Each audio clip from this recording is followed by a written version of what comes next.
पाकिस्तान का सबसे बड़ा एनईवी लाइनअप GWM। अब 0 to 100 बताता हूं, ऊपर से आओ, सनरूफ से shot low. 0 to 100 in only 4.8 seconds। ओह तौबा।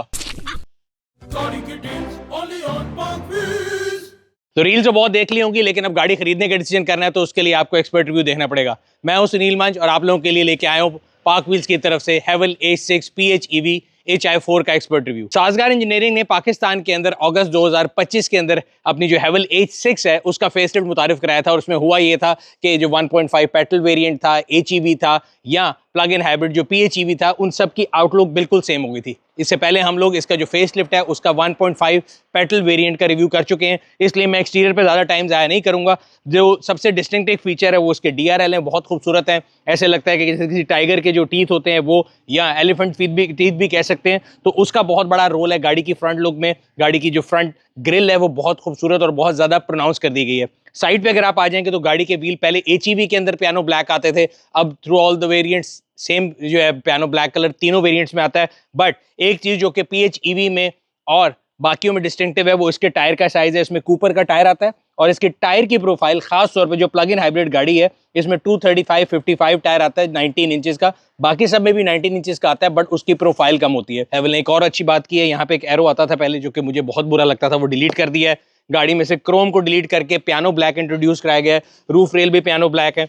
साइड दरवाजे के ऊपर अगर आप मोल्डिंग देखेंगे तो ये भी through and through piano black में चल रही है। तो पीछे की तरफ आ जाए तो राइट फेंडर में आपको नजर आएगा डक्ट किस चीज का है, क्योंकि इस प्लग इन हाइब्रिड, इसको आप DC AC दोनों किस्म के चार्जर पे चार्ज कर सकते हैं। घर पे चार्ज करना हो तो AC चार्जर, वरना अगर इंडस्ट्रियल पे चार्ज करना है तो DC चार्जर मौजूद है। इसके अलावा बैक की तरफ आ जाएं तो फेसलिफ्ट के अंदर इन्होंने पिछली लाइटें चेंज की थी। लाइट्स के अंदर आपको खास तौर पे ऐसी स्केलिंग नजर आएगी जैसे फिश की जो स्किन के ऊपर स्केल्स होते हैं, मुझे बहुत खूबसूरत लगती हैं। यहाँ पे जो बैजिंग है वो मिनिमाइज कर दी गई थी, हेवल को हटा के GWM का लोगो आ गया था, PHEV आ गया, नीचे HI4 आ गई। HI4 क्या चीज़ है? ये टेक्नोलॉजी है। प्रॉक्सिमिटी सेंसर मौजूद है, आप गाड़ी के करीब जाके किक करेंगे, मैंने भी जुजुत्सु की कोशिश की तो ये गाड़ी की ट्रंक खोल गई। एक चीज़ जो काफ़ी ज़्यादा लोगों की परेशानी थी और मुझे भी एक इतराज़ होता था खास तौर पे PHEV के अंदर, कि उसके अंदर आपके पास स्पेयर व्हील नहीं आता था। तो इस दफ़ा हेवल ने हमारी बात सुन ली है, तो आपको एक स्पेयर व्हील दिया गया है जो कि अगर आप ट्रैवल कर रहे हैं तो आप साथ रख सकते हैं, और शहर में यूज़ कर रहे हैं तो मेरा नहीं ख्याल इसकी ज़रूरत है, बिकॉज ये आपकी स्पेस ले ले रहा है, तो आप इसको उतार के घर रख सकते हैं। तो बेड के नीचे जो गाड़ी का जो बेसिकली फ्लोर बेड है उसके नीचे सारी बैटरीज हैं, जिसकी वजह से ये गाड़ी जो है बेसिकली इसके अंदर 19 किलोवाट आवर की बैटरी है, जो कि कंपनी का क्लेम है कि तकरीबन 100 किलोमीटर NEDC रेंज देता है। प्रैक्टिकल रेंज क्या देता है वो आगे चल के बताएंगे। ऑटो बूट यूज़ करते हुए आप गाड़ी को बंद भी कर सकते हैं। तो इंटीरियर की तरफ चलते हैं। गाड़ी के अंदर जो है स्मार्ट एंट्री मौजूद है, चाबी आपकी जेब में है तो आपको कुछ करने की ज़रूरत नहीं है। इंटीरियर भी अक्रॉस द वेरिएंट जो है pretty much looks wise same है, एक्सेप्ट कि जो PHEV का स्टीयरिंग व्हील है ये लेदर के अंदर है और इसका स्टीयरिंग व्हील थोड़ा डिफरेंट है। इंटीरियर कलर की ऑप्शंस आती हैं, ये ऑल ब्लैक जो है इंटीरियर है। इसके अलावा वाइट भी आता है जो कि मुझे बड़ा खूबसूरत लगता है, बट पाकिस्तान के एटमॉस्फेयर में खासतौर पे जीन्स के साथ वो शायद गंदा हो जाएगा बहुत जल्दी। और एक वो जिसको कहते हैं ना टैन लेदर मशरूम टाइप, वो भी आता है। इसकी अगली दोनों सीट्स जो हैं वो लेदर हैं, हीटेड हैं, वेंटिलेटेड हैं, मेमोरी सीट्स हैं, और ये वाली ड्राइविंग सीट ये 6 वे ऑटो है, लंबा स्पोर्ट भी है इसके अंदर। और अब इसको स्टार्ट करते हैं। अनलाइक अदर PHEVs या नई आने वाली रीव्स गाड़ियों के अंदर चाबी आपकी जेब में तो गाड़ी स्टार्ट होती है। मेरे जैसे जरा ओल्ड स्कूल वालों के लिए थोड़ा वो एक स्टेप आगे होती है, तो मुझे इस गाड़ी में ये चीज़ बड़ी अच्छी लगती है कि मैं आता हूँ, ये स्टार्ट स्टॉप का फंक्शन है, इसको दबाता हूँ बटन को तो गाड़ी स्टार्ट होती है। एंड ये देखें वो अपनी मेमोरी पोजीशन पे चलेगी। अगर मैं इसको चेंज करूंगा तो यहाँ पे स्क्रीन पे लिखा आ जाएगा कि मैंने इसको सेव करना है, ड्राइवर प्रेफरेंस 1 2। तो 2 सेटिंग भी आ गई इस सीट के अंदर मेमोरी के अलावा। 14.6 इंचेस का जो इसका ये इंफोटेनमेंट सिस्टम है, इसके अंदर जो OS है वो बहुत आला है इस गाड़ी के अंदर। बल्कि मुझे एक दो चीज़ों पर इतराज़ है, वो मैं आपको बाद में बता दूंगा। मैं हमेशा कहता हूँ कि गाड़ी के अंदर हार्ड स्विचेस ज़्यादा होने चाहिए, इसमें सिर्फ AC के हार्ड स्विचेस हैं। इलेक्ट्रॉनिक पार्किंग ब्रेक भी इधर ले गए। अगर मैं सीट बेल्ट नहीं लगाऊंगा और मैं गाड़ी को चलाने की कोशिश करूंगा तो मैं आपको दिखा देता हूँ। मैं इसको ड्राइव पे लेके जाऊंगा तो ये चलने से इनकार कर देगी। ये देखें ये हैंड ब्रेक लगी हुई है, इस पर काफ़ी लोग परेशान हैं कि कहाँ ढूंढ रहे हैं किधर है, तो इसमें कोई फिजिकल बटन नहीं मौजूद। आपने इसको जब लगाएंगे और गाड़ी को ड्राइव में लेके जाएंगे तो हैंड ब्रेक खुद ही हट जाएगी। तो ये भी एक नई चीज़ है। यहाँ राइट साइड के ऊपर अगर आप देखें तो हेडलाइट एडजस्टमेंट का बटन है, ऑटो बूट का बटन है, और एक और बटन है जो कि आपकी ऑटो हेडलाइट्स को चलाता है, क्योंकि हेडलाइट्स का मैंने आपको बताया यहाँ से लीवर गायब हो गया, सो वो ऑटो दबा सकते हैं। वरना लाइट्स की सेटिंग भी आपको इधर नजर आ रही होंगी। आप इस स्क्रीन से बहुत सी चीजें प्ले कर सकते हैं, इसके अंदर बहुत से विजेट ऐड कर सकते हैं। वो मैं थ्रू आउट रिव्यू आपको बताता रहूंगा। लेकिन अभी सबसे इंपॉर्टेंट चीज ये है कि इस गाड़ी की टेक्नोलॉजी के बारे में बात करते हैं। सो प्लग इन हाइब्रिड बेसिकली करती क्या है, एक हाइब्रिड से एक और लेवल ऊपर है, जिसके अंदर बेस्ट ऑफ बोथ वर्ल्ड जो है वो टुगेदर आ जाते हैं। दिस इज अ कार, जो मैं आपको शुरू में मोनोग्राम पे बता रहा था कि HI4 क्या है। सो HI4 ग्रेट वॉल मोटर की एक जो है ना प्रोप्राइटरी एक वो टेक्नोलॉजी है, जिसके अंदर डिफरेंट जो है ना वेरिएबल्स आते हैं, जिसमें इसका 1.5 लीटर टर्बोचार्ज इंजन है। इसके अंदर जो इसकी लिथियम आयन बैटरी जो है, जो कि 19 किलोवाट आवर की है, जो GWM ने खुद प्रोड्यूस की है। उसके अलावा इसके अंदर डुअल मोटर सेटअप है। ये सारी चीजें मिलके HI4 बनाती हैं, और HI4 के अंदर तकरीबन इसके 9 डिफरेंट मोड्स हैं जिसमें ये गाड़ी चल सकती है। फायदा क्या होता है? फायदा ये होता है कि this 1.5 litre engine coupled with that battery जो कि 19 किलोवाट आवर्स की है, विद हेल्प ऑफ 2 मोटर्स, ये इतनी इमेंस पावर जो है जनरेट करती है। इस गाड़ी के जो टॉर्क फिगर हैं, they are out of comprehension. एक नॉर्मल बंदा जब सुनता है तो परेशान हो जाता है। इसका जो हॉर्स पावर है दैट इज 360, जबकि this produces 760 newton metre of torque, जो कि हमने कई दफा टेस्ट किया हमारे वीडियोस में। जो इसका 0 to 100 है, कंपनी 4.8 क्लेम करती है, उससे कम में भी आ जाता है। हम लोगों ने निकाला था, मेरा ख्याल है 4.5 समथिंग आता है। बट ये जो इस तरह के फिगर्स होते हैं, या आपने बहुत सी रीलें भी देखी होंगी जिसमें लोगों ने बताया कि जी ये फास्टेस्ट गाड़ी है। मेरे ख्याल से इस गाड़ी का फास्टेस्ट होना इतना जो है ना मानी नहीं रखता, जितना इस गाड़ी की एफिशिएंसी और जो परफॉर्मेंस फिगर्स के अलावा जो इसकी ऑफ रोड कैपेबिलिटी है, इसकी फ्यूल एफिशिएंसी है, वो जो है आज के लिहाज से सबसे इंपॉर्टेंट है। और जब मैं कहता हूँ बेस्ट ऑफ बोथ वर्ल्ड, तो मकसद ये होता है कि ये जो गाड़ी है ये 100% इलेक्ट्रिक मोड में भी चल सकती है, या हाइब्रिड मोड में भी चल सकती है। हाइब्रिड में इसमें सीरीज हाइब्रिड भी चल सकता है, पैरेलल हाइब्रिड भी चल सकता है। सीरीज हाइब्रिड में होगा ये कि गाड़ी जो है वो, इसके जो इंजन जो है वो जनरेटर बन जाएगा, और गाड़ी जो है आपकी बैटरी से चल रही होगी। पैरेलल में होता है कि आपको पावर ज्यादा चाहिए, तो दोनों मोटर्स इंजन मिलके पावर प्रोड्यूस करते हैं, और आपको वो 0 to 100 के फिगर्स मिल जाते हैं। एंड जो HI4 है, वो इसके लिए जो बेसिकली 2 एक्सल्स हैं, उनके अंदर अनलाइक जो आपका कन्वेंशनल 4x4 होता था, जो कि थोड़ा लैग के साथ पावर देता था, ये आपको इंस्टेंट जो है ना पावर जनरेशन करता है स्विफ्टली। और जो DHT है, जो डेडिकेटेड हाइब्रिड ट्रांसमिशन है, वो इतना स्विफ्टली मूव करता है कि आप पुरानी जब हाइब्रिड गाड़ियां चलाते थे ना, तो जब आप हाइब्रिड से या बैटरी से शिफ्ट करते थे ना इंजन पे, तो एकदम एक झटका सा आता था, और आपको फील होता था, गुड़ करके आवाज आती थी, एंड यू कुड फील कि यार पावर जो है ना सोर्स वो शिफ्ट हो रहा है। But this system is so intelligent. मैंने ये गाड़ी तकरीबन 3416 किलोमीटर चला ली है। मुझे नहीं पता लगता गाड़ी चलाते हुए कि भाई इस टाइम पे ये बैटरी के ऊपर है, इस टाइम के ऊपर ये इंजन के ऊपर है, इस टाइम दोनों की इकट्ठी पावर ले रही है। सो इसके जो डिफरेंट मोड्स हैं, वो ऑटोमेटिकली गाड़ी जो है ना उसको करती रहती है। अगर आप मैनुअली भी करना चाहें, तो जैसा मैंने आपको बताया था, ये गाड़ी का ब्रेन है। ये 14 इंच का सिर्फ एक टीवी नहीं है। आप इसके अंदर जाएंगे तो आपकी गाड़ी के जितने फंक्शन है वो सारे इससे जो है ना ऑपरेट होते हैं। सबसे पहले आपको HUD लिखा रहा है, हेड अप डिस्प्ले, यहाँ पे काफी बड़ा हेड अप डिस्प्ले है। इसके अलावा ये गाड़ी की डिफरेंट ऑप्शन यहाँ पे दिखा रहा है। अब आप इसके EV प्रायोरिटी, ये जो बटन है, इसको आप क्लिक करें तो ये आपको बताएगा कि आपने HEV मोड पे चलाना है, EV प्रायोरिटी पे चलाना है, या 100% EV पे चलाना है। आप इसको 100% EV पे चलाएंगे तो ये आपको गाड़ी यहाँ पे शो कर रही है इस टाइम पे फुल चार्ज के ऊपर 100 किलोमीटर, जो कि इसकी NEDC क्लेम रेंज है। अगेन मैं आपको बताता हूँ, जब भी मैन्युफैक्चरर बताएगा वो आपको NEDC बताएगा, जो कि सबसे लीनियंट है। सो इसके मुताबिक 100 किलोमीटर इस पे और 868, टोटल मिला के 968, तकरीबन 1000 किलोमीटर का जो कंपनी का क्लेम है। और प्योर EV रेंज पे मैंने इस गाड़ी को टेस्ट किया, ये 70 किलोमीटर आराम से कर लेती है। सो ये आपको एक एनर्जी मीटर नजर आ रहा होगा। इसमें ये गाड़ी जो है ये पावर सोर्स बनी हुई है और ये पावर दे रही है। इसको बोलते हैं व्हीकल टू लोड। आपने अक्सर गाड़ियों में सुना होगा, ये प्लग इन हाइब्रिड और इलेक्ट्रिक गाड़ियों में V2L इसको कहा जाता है, vehicle to load. Vehicle to load का मतलब ये होता है कि ये गाड़ी एक पावर सोर्स के तौर पर आप इस्तेमाल कर सकते हैं। इसके अंदर एक बैटरी पैक है जो कि आप गाड़ी को चलाने के लिए भी यूज कर सकते हैं, बट इसके साथ अपनी ऑक्सिलरी प्रोडक्ट्स वगैरह को भी चला सकते हैं। जैसे कि आपको ज़रूरत हो, अगर घर पे बिजली नहीं आ रही है, आप कैंपिंग करने जा रहे हैं, तो this can act as a power plant. आए आपको दिखाता हूँ कि बाहर अगर चाय बनानी है, जूस बनाना है या मोबाइल चार्ज करना है, तो किस तरह इस गाड़ी को मैं पावर सोर्स के तौर पे यूज़ कर रहा हूँ। व्हीकल टू लोड का कनेक्टर जो है वो साथ आपको एक्स्ट्रा लेना पड़ता है। इसके साथ भी एक अडेप्टर है जो कि मैंने ऑर्डर किया, तो ये आ गया है, और उसको आपको करके दिखाते हैं। सो ये अडेप्टर है, इसको आपने ऑन किया, अब आपकी गाड़ी जो है पावर का सोर्स है और कोई बिजली का सोर्स नहीं है। सो ये मेरा ग्रिड स्टेशन है जी, यहाँ से पावर सोर्स आ रहा है, फ़ोन भी चार्ज हो रहा है और साथ साथ जूस भी बना रहे हैं। तो this is vehicle to load. और इसके अलावा यहाँ पे एनर्जी रीजनरेशन के मोड्स हैं, इसमें स्ट्रॉन्ग, वीक, बिकॉज इसके अंदर रीजन है।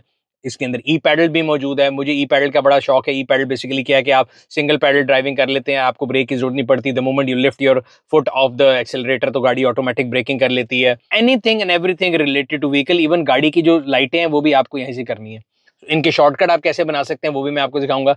सो इधर आप चले जाएंगे व्हीकल के विजेट के अंदर, तो इसमें आपको स्टीयरिंग व्हील के डिफरेंट ऑप्शन मिल रही हैं, लाइट, कंफर्ट, स्पोर्ट्स। इसके अलावा ये आपको मिल रहा है स्टीयरिंग व्हील के ऊपर ये स्टार्स नजर आ रहे हैं, क्योंकि इस गाड़ी के अंदर काफी जो है ना मिनिमल बटन्स हैं। आप स्टीयरिंग पे देखें तो आपको कोई एक मीना बाजार नजर नहीं आता, बट ये स्टार है।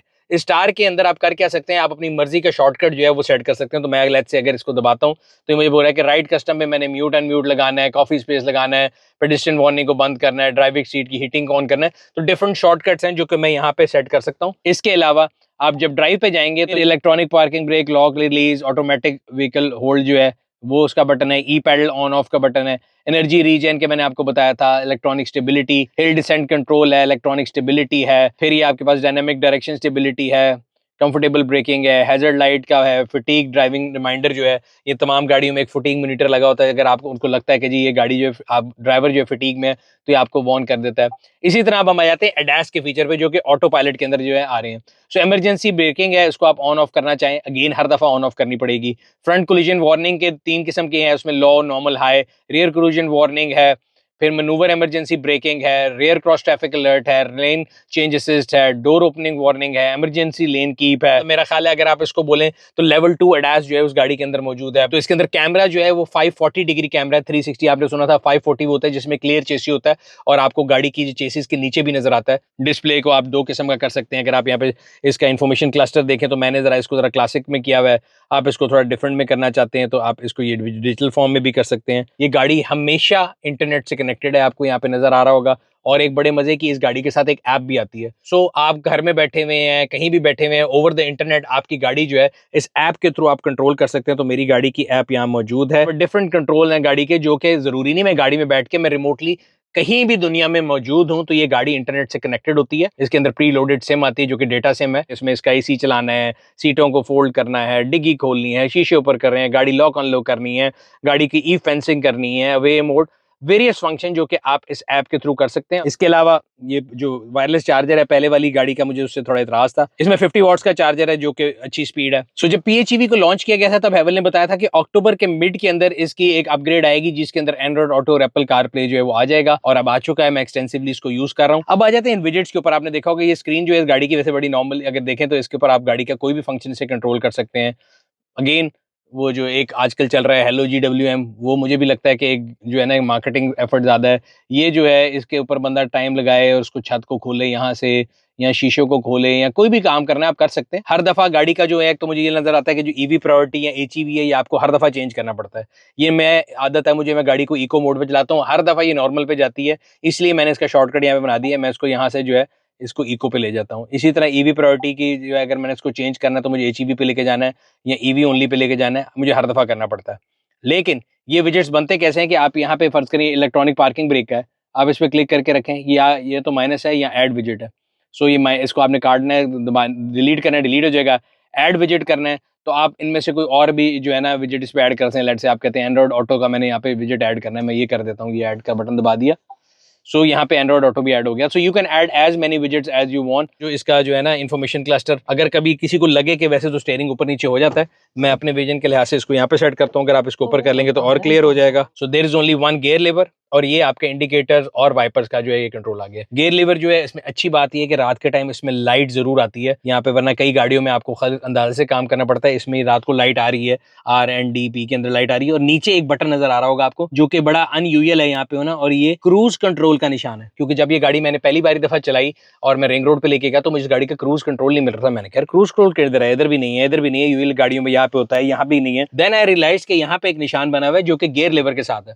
सो गाड़ी जब आपकी चल रही होगी तो चलते में आपको बता भी देंगे। तो आप इसको राइट क्लिक करके एक दफा करेंगे तो ये ड्राइव पे आ गया, और आपने जब इसको दूसरी दफा क्लिक करना है तो ACC एक्टिवेटेड कहेगा, जिसका मतलब है अडेप्टिव क्रूज कंट्रोल एक्टिवेटेड। पहले वाली जो हैवल के वेरिएंट्स थे उनका जो साउंड सिस्टम था मैं उसकी क्वालिटी से बिल्कुल भी खुश नहीं था, बल्कि आप उर्दू में एक वर्ड यूज करते हैं नाला था, मुझे वो बड़ा ना उसकी क्वालिटी बड़ी इंफीरियर लगती थी। But with this iteration PHEV का जो साउंड सिस्टम है this is also very good. So एक जो इशू लोगों को जनरली आया था, शुरू में बहुत ज्यादा था, फिर आहिस्ता आहिस्ता बेहतर होने शुरू हो गया था, वो स्पेसिफिकली PHEV को नहीं था, वो हैवल की तमाम गाड़ियों की पेंट क्वालिटी को लेके था।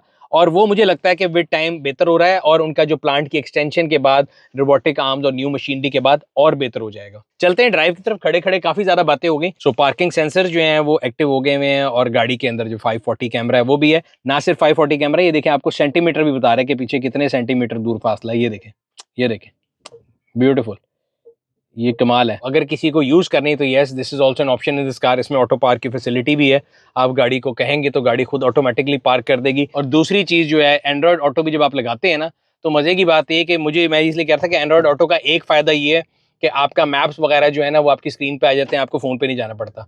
नुकसान ये है कि कोई मैसेज आएगा ना, ये पॉपअप करेगा कि जी फलाना मैसेज आ गया है, आप उसको इग्नोर करते होंगे, थोड़ी देर बाद बोलेगा do you want to reply, बंदा कहता है no I didn't get that, ओ भाई नहीं अंग्रेजी आंदी, जान छाड़ दे। तो ये जो है ना, कई चीज़ें मुझे थोड़ी सी इरिटेट करती हैं, बट ये इस गाड़ी में नहीं, ये एंड्रॉयड ऑटो जनरली जिस भी गाड़ी में होगा उसके साथ ये है। ग्लोबली भी मैं देख था कि लोगों ने कहा कि जी बड़ा इसके सस्पेंशन में लोगों को लगा हार्ड है, मुझे तो बिल्कुल हार्ड नहीं लगा, ये मैं जानबूझ के खड्डों पे मार रहा हूँ। It's on the other way मुझे लगता है कि काफ़ी सॉफ्ट है as compared to other variants, और जिसकी मेन रीज़न जो है मेरा ख्याल है इसके जो है प्रोफाइल टायर है, जो इस पर कूपर के टायर दिए गए। बाकी तो मुझे लगता है कि इसकी नॉइज़ प्रूफिंग जो है वो काफ़ी बेहतर है। अभी हम इस टाइम पे गुलबर्ग के अंदर फिर रहे हैं, काफ़ी ज़्यादा शोर है, मोटरसाइकिल, गाड़ियाँ, सब कुछ है, बट गाड़ी के अंदर कोई खास शोर नहीं आ रहा। गाड़ी की अपने अंदर से एक जो है ना, गाड़ी की एक आवाज़ ज़रूर आती है, जो कि जब ये ईवी मोड में चल रही होती है और इंजन ऑन नहीं होता तो पेडेस्ट्रियन वार्निंग के तौर पे काम करती है। तो इस टाइम हम इसको प्योर ईवी मोड पे चला रहे हैं। ये आपके सामने बिल्कुल टेस्ला की जिस तरह स्टाइल में रडार जो है वो आपको शो कर रहा है कि इवन आगे एक मोटरसाइकिल जा रहा है, ये दूसरा मोटरसाइकिल जा रहा है, और ऑब्जेक्ट के साइज़ के लिहाज से ये आपको डिस्प्ले देखता है कि आगे बस है। साथ यहाँ पे आपको स्पीडोमीटर आ गया। राइट साइड वाला जो है इसको मैं आज तक चेंज नहीं कर सका। अगेन जब आप इसको एक दफ़ा एक्सेलरेट करते हैं ना, तो ये देखें, ये एकदम आगे से मुंह उठाती है। कोई भी नॉर्मल आदमी मेरा ख्याल है 60-70 किलोमीटर ज़्यादा गाड़ी चलाता तो 70 किलोमीटर इलेक्ट्रिक पे चलती है।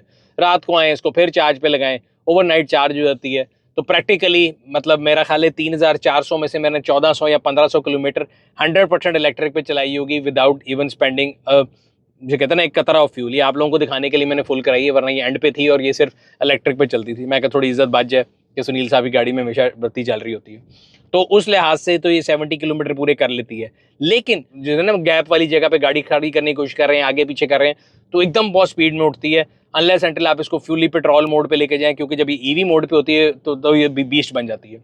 वो मुझे एक चीज़ से फील हुई है।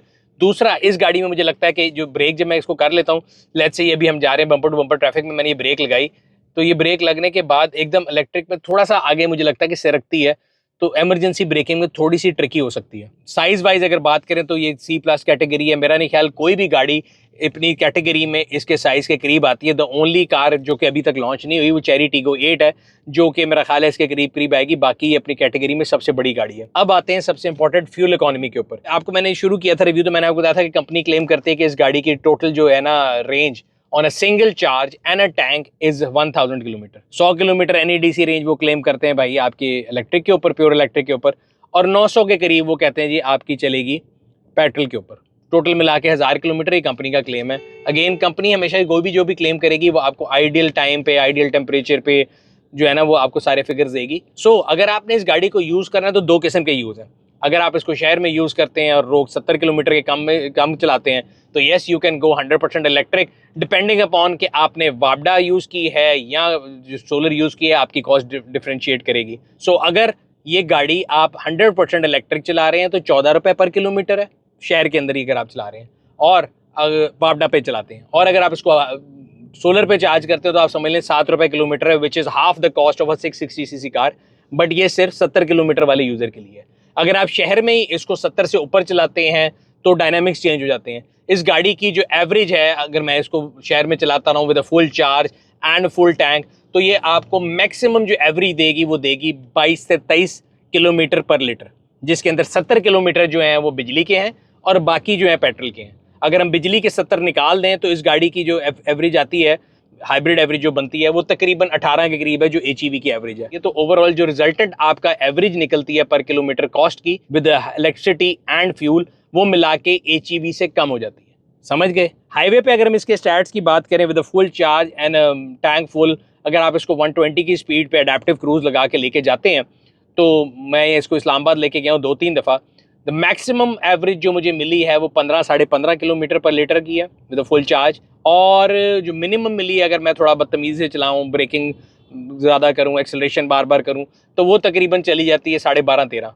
सो 15 से 13 के दरमियान वेरी करती है। बाकी अडेप्टिव क्रूज़ को भी हम चेक कर लेते हैं। तो मैंने आपको बताया था अडेप्टिव क्रूज़ लगाने के लिए आपने जो इसका गियर लेवर है उसको एक दफ़ा नीचे करना है, ACC एक्टिवेट हो गया।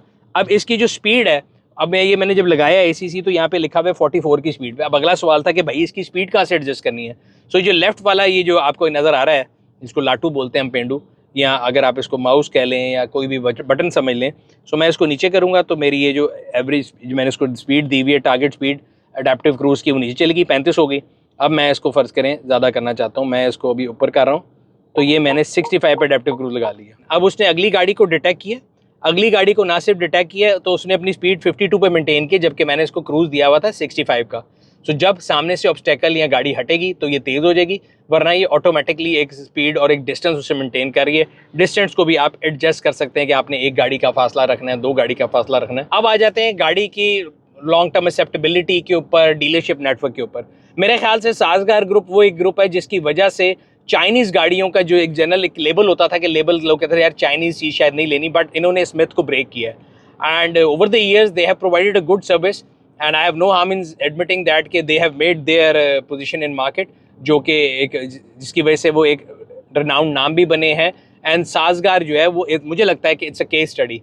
सो अब तक जो इनकी 21 जो है डीलरशिप वो काम कर रही हैं। तो अगर आप गाड़ी लेते हैं तो आपको परेशानी का सामना नहीं होगा। 21 डीलरशिप पूरे पाकिस्तान में मौजूद है। सो वारंटी टर्म्स की अगर बात करें तो वो भी बड़ी, जिसे कहते हैं ना, इंप्रेसिव है। सो जनरल वारंटी 6 साल और 1,50,000 किलोमीटर है। बैटरी की और मोटर की वारंटी जो है वो 8 साल और 1,60,000 किलोमीटर है। एंड इंजन एंड गियर की जो वारंटी है वो 10 साल और 10 लाख किलोमीटर, 1 मिलियन किलोमीटर की वारंटी है, विच इज़ वेरी गुड। याद रहे जो पाकिस्तान में अभी हैवल PHEV आई है, this is a all wheel drive transmission, जिसको HI4 भी कहा जाता है। आने वाले दिनों में शायद हैवल इसका जो PHEV का 2 व्हील वेरिएंट जो है वो भी लॉन्च करे, तो उसकी प्राइस फर्दर कम भी हो सकती है।